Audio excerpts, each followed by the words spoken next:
For the first time ever, 2 World Championship yachting regattas were held here at the Point Yacht Club on the beach in Durban.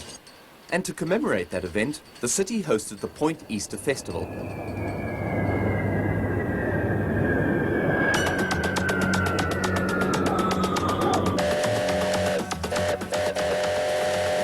A warm welcome to the yachtsmen, commodores, dignitaries and supporters. You know the measurements? Yes. No, I don't. No. Lemon, 148,6. 1935.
It's actually a little sad that yachting is an international sport. In fact, it's an Olympic sport, and yet it's not really a spectator sport at all. And like Aussie rules or American football, the reason behind that is that people just don't understand the rules. So let me take you through some of them, some of the equipment, some of the terminology, so that what you're going to see later is that much more enjoyable. Right, we're at Durban's beachfront, the day before the Durban World Championship Fireball Regatta. And we're standing here amongst the largest fleet of fireballs ever assembled for a World Championship Regatta. So it's only appropriate that we have a word with last year's World Champion, Tim Rush. Yeah, excuse me, mate. Has anybody told you Hold on, about the latest yachting gear for Englishmen out in South Africa? This is the latest yachting gear. What you need to sail in South Africa, this marvellous sunshine you've got, is you need a peaked cap to keep the sunshine off your nose. You need a pair of underpants to keep the sunshine and the wind off your back. And for the last 3 days, you also... So this is the latest yachting gear. See, you've got a couple of characters down here. Thanks for your time, yes, Entry. Tim, we'll come back to you. Why don't you just take us around a little bit, the makeup of a fireball? Okay, a fireball is a 16-foot high-performance trapeze dinghy with a 2-man crew. It has a mainsail, a jib, and a store in here when it's not being used. Controls. What's the front one?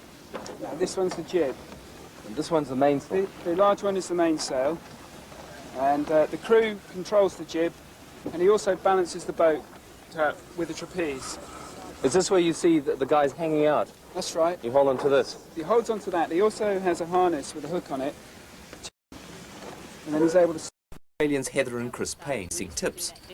If you can tack really well, then you can come out of the tack with as much speed as you went into the tack. So it does stop you for a moment because you're turning the boat, but you obviously have to do that. So the whole idea of going upwind, so the first leg of each race is an upwind leg, and the whole idea is to play the wind shifts. The first leg is the beating leg, and Heather is talking about tacking to the left or right, going into the wind to the first mark on the course. The first course is a triangle laid out with a weather or windward mark exactly 90 degrees from the start. At the weather mark they turn left, put up spinnakers and reach for the jibe mark, where it's left again and then jibe. Or, in other words, all sails change from one side of the yacht to the other. From the leeward mark, the yachts tack up to the weather mark again, and then run downwind into the sausage leg, spinnakers flying. The fireballs sailed 2 triangles and 2 sausages, while the 505s sailed 2 triangles and 1 sausage, though the courses are both just over 11 nautical miles. And now for the first race in the Durban Unlimited 1994 Fireball World Championships. Having won the Fireball Pre-Worlds in Durban, Aussie helmsman Heather Payne and husband Chris were determined to keep up the pace in the Durban for Sport leg, the first leg of the Fireball World Champs, hosted at Vetchie's Pier in Durban by the Royal Natal Yacht Club. The start of any race is extremely important, and British team Richard Perkins and Gareth Edwards took the lead at the start in fairly light winds, but were forced to discard this race because of a premature start, forced no doubt by an eagerness that carried through the entire regatta. Perkins and Edwards kept the lead, but during the second triangle, Heather and Chris Payne streaked ahead and kept the lead throughout the race. Fared well in the light winds and calm seas, while our locals battled with fluky shifts, letting 7 Britons, 2 Australians and a Swiss crew through to the finish. Another female at the helm, Briton Liz Rushall, also with her husband Mark crewing, took second honours, followed by Britain's Richard Estow and Linus Birtles. Compatriots Ian Pennell and Daniel Cripps were fourth. We spoke to the winner after the first race, Heather Payne. Winning the International Week Pre-Worlds Regatta and the first race of the regatta, that feels, it puts you into, it makes you feel like you should be up there in the top races. So, for example, in the last couple of races when it's been really windy, we haven't done as well, but my expectation is that we should be up there in the top 10. That could prove difficult. After sitting onshore for an hour after the scheduled 11 o'clock start, waiting for the southwesterly to settle in, the regatta took on a completely new cast as the sailors faced their first Durban winds. Both the Milescape and GDMA legs, leg 2 and 3, were sailed in heavy winds and flat seas, making for virtually perfect sailing conditions, once the lads and ladies got used to the winds they came here to sail in. The only thing consistent about these 2 races was the fact that Ian Pennell stamped his authority on the regatta by winning both races comfortably. Fellow Britons Kevin Hope and Simon Hextall took second honours in the second race, their best effort in the regatta. South Africans Martin Lamprecht and Steve Golliker pipped Aussie Craig Cobbin and Christopher Schwartz by making 2 boat lengths to the mark, getting water and forcing the tack. They finished 14th overall, while Cobbin finished 11th. 5th place was taken through another fine heavy weather performance by Willem Voorman and Craig Lanham Love. Winning the 3rd race did not clinch the championship. Consistency did, with Jeremy Hoakley and Peter Cook coming 2nd and 3rd respectively in this race. The point distribution left Pennell and Cripps 25 points away from their nearest rivals after only the 3rd race. Getting a 25-point lead this early from a fleet of this calibre is no mean feat. Back on the hard ground after the 3rd race, we spoke to Pennell and Cripps. Yeah, it was a bit hairy, to say the least. It's very windy out there at times. Yeah, it was a superb race, really good. Yeah, the wind filled in halfway through the race, I suppose. We started the race about 18 to 20 knots. Then I suppose, when you say down the run it started filling in. Yeah, down the run it probably built up to about 30 knots. From 30 knots to a balmy 14, the 4th race, the Beachwise leg, was sailed in excellent conditions. And it was almost no surprise that Pennell and Cripps took their 3rd consecutive race today, in Durban Unlimited's Fireball World Championships. At first it did look like Heather and Chris Payne would take this race, but Pernell and Cripps took the lead on the second windward leg and just never looked back. But the tenacious Aussie team, Heather and Chris Payne, did take a respectable second place, while reigning world champions Tim Rush and John Ward took third. Rush and Ward were unfortunately disqualified later, after a successful protest following an incident at Leeuward Mark. Martin Lamprecht was the first South African to take the mark in this race, finishing 6th. As the first South African, I think the racing's been very tight. We're all battling a little bit, big fleets starting, but I think it's slowly coming together. As the regatta goes on, I think we'll see more and more South Africans being up there. 1992 world champ Alec Lanham-Love agreed with the big fleet start problem. I think the start is the most important part of the race, and if you have your good start, it actually sets you up for the rest of the race. Which explains the yachtsman's eagerness, which caused race officer Ross Robson to recall the fleet 3 times in the 5th race, the City Beat leg, before he got them off to an excellent start in unpredictable winds. Winds which, all agreed, made this race one of the most difficult so far. All eyes were on the red-hot British duo, Pernell and Cripps, but the shifty winds caused them to take the wrong tack on the first windward leg, and they rounded the first mark down around 20th place. Richard Perkins and Gareth Edwards took the lead on the Spinnaker reach, unsuccessfully challenged by the very consistent Swiss team, Urs Schaar and Rudi Moser. Reigning world champions Tim Rush and John Ward were determined not to make any mistakes after yesterday's disqualification. The South Africans were still battling at the big starts, with Alec Lanham-Love and Andrew de Vlieg clawing up to 6th position, while Willem Voorman and Craig Lanham-Love ended 9th. Martin Lamprecht and Steve Golliker managed 11th place. The Pernell and Cripps team found themselves in a classic quandary at the finish, having to decide whether to attack the boat ahead or defend against the boat behind.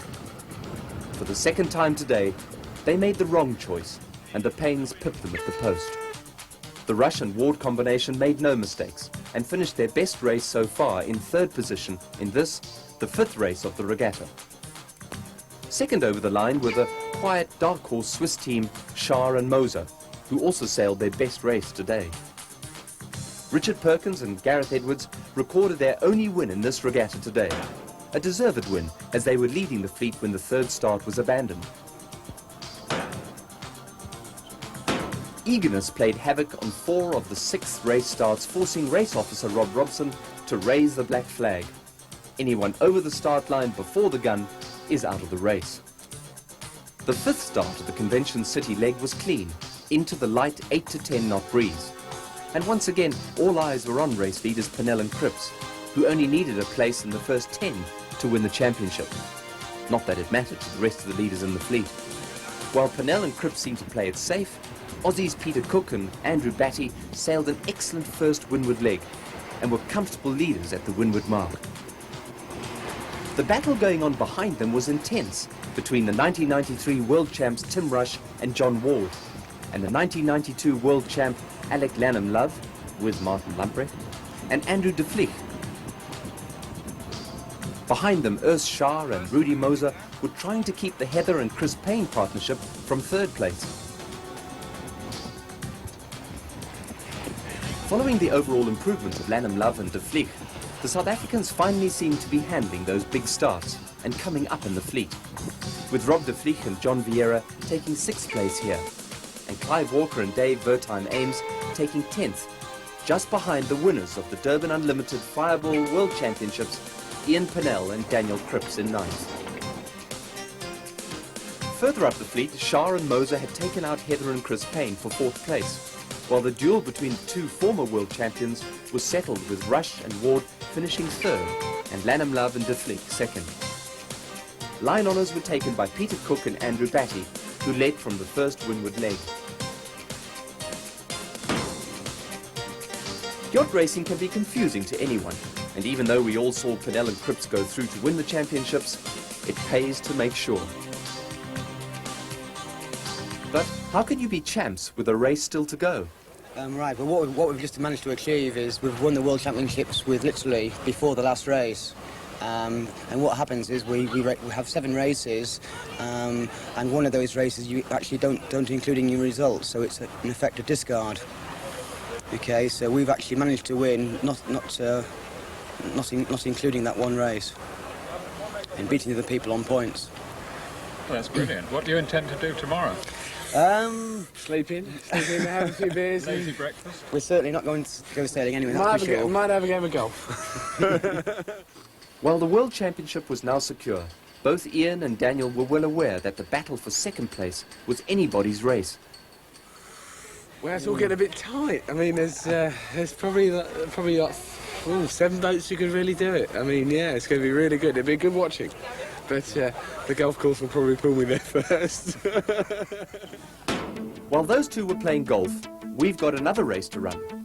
Today's 7th race, the Land Rover leg with the remaining 77 yachts. The 8 to 10 knot breezes were once again shifting, making this race one of the most demanding of the regatta.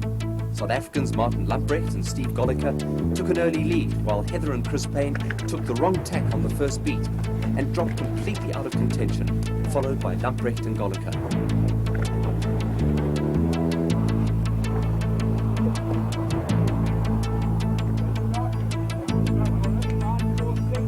By the end of the first triangle, the lineup was established, and the race was a classic example of consistent sailing, with Estow and Bertels emerging as clear leaders, with a fierce battle for second place, which left Shah and Moser to battle once again for third place, with Liz and Mark Rushall. Richard Estow and Linus Bertels took line honours in this, the final race in the Durban Unlimited Fireball World Championships, giving them 6th place overall in the regatta. Second over the line were South Africans Clive Walker and Dave Wertheim Ames, which brought them to 12th place overall, having taken out Liz and Mark Rushall, who now had to fight for a 3rd place against the Swiss team Shah and Moser. We just caught the tail end of that battle right on the finish line. Sort of. A 720-degree turn, 2 full circles, that's the penalty for a collision. And this cost Urs and Rudy 3rd place in the last race. But full marks to Urs and Rudy, who, through their consistency, finished 2nd overall, with Liz and Mark no doubt benefiting from the collision, taking overall 13th place.